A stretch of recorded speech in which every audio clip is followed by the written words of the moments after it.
দৌড়ায়, কিন্তু আপনার পাশে আপনার স্ত্রী শুয়ে আছে, স্ত্রীও কিন্তু বোঝে না কথা, ঠিক কিনা? মিষ্টি খায়, মিষ্টি খাইছে, আরে ওটা খাইছে, সেটা স্ত্রী পাশে মিষ্টি খাইলে কিচ্ছু করে বোরা খায়, কিচ্ছু হবে না, হাফে দিচ্ছে, তোমার কাছে তো শুয়ে আছে,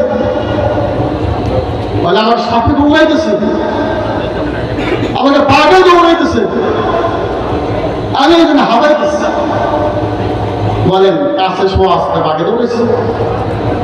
যে আল্লাহ তোমাকে ঘুমের মধ্যে শোয়াইয়া বাগে দৌড়াইতে পারে, যে আল্লাহ তোমাকে শীত না দিয়া তোমার কষ্ট দিতে পারে, যে আল্লাহ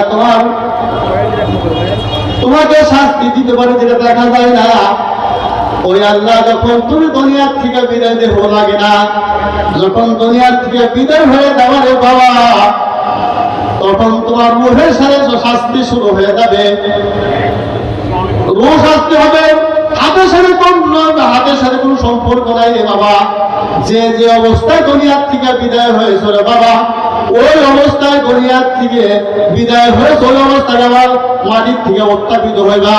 ওয়াইদাল কুবুরু বুসিরাত আলিমাত নাফসুম মা কদ্দামাত ওয়া আখখারাত ইয়া আইয়ুহাল ইনসান মা গাররাকা বিরাব্বিকাল কারীম। কবর থেকে উঠবে যে যে অবস্থায়। এখন বলেন একজন দাড়ি ছাড়া মারা গেছে, উঠবে কি অবস্থা? দাড়ি ছাড়া অবস্থা। একজন অনেকেই আছে মদ খাইতে খেতে মরছে, উঠবে কি অবস্থা? মদ খাইতে খেতে। একজন সিগারেট খাইতে খাইতে মরছে, উঠবে কোন অবস্থায়? সিগারেট খাইতে খেতে। একজন ইয়াবা খাইতে খেতে মরছে রে বাবা, উঠবে কিভাবে? ইয়াবা খাইতে খাইতে উঠবে।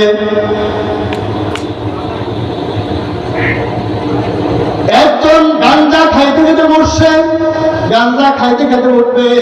সুদ খাইতে খেতে মরছে, সুদ খাইতে খেতে উঠবে রে বাবা। এই জন্য রসুলের সুন্নাত নিয়ে যদি মরতে পারো রে বাবা, কিয়ামতের ময়দানে রসুলের সুপারিশ ছাড়া কেউ মাফ করা যায় না রে বাবা। যদি কিয়ামতের ময়দানে কবুল